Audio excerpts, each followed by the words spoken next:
అయితే నేను మీకు మీ పేరు మీద అర్చన చేయించినాను bro, thank you very much for that అనుకుంటా. సూపర్. అలాంటి చూస్తున్నప్పుడు అసలు నెక్స్ట్ లెవెల్ అనిపిస్తుంది. నేను సూసైడ్ చేసుకునేవాడిని ఆపేసుకున్నాను అనుకుంటామంది.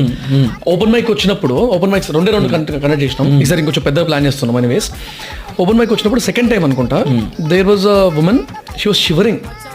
షేక్ హ్యాండ్ ఇస్తే ఏడుస్తుంది, ఏడ్ ఆ అమ్మాయి.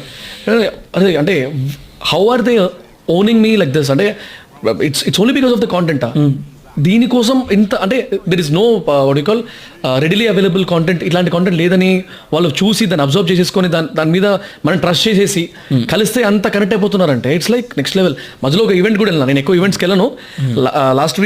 లాస్ట్ మంత్ ఒక ఈవెంట్కి వెళ్ళినప్పుడు అక్కడ రెస్పాన్స్ చూసి అసలు ఒక్కొక్కటి అంటే అది ఇచ్చే మోటివేషన్ కానీ నెక్స్ట్ లెవెల్ అనిపిస్తుంది. అసలు కాంటెంట్ క్రియేషన్లో ఉండే ఆ మజా, అదే జెన్యున్గా మనం ఎఫర్ట్స్ పెడుతున్నాము, దాని నుంచి వాళ్ళు రిసీవ్ చేసుకొని they learning something and they remembering అనేది it's like that is next level.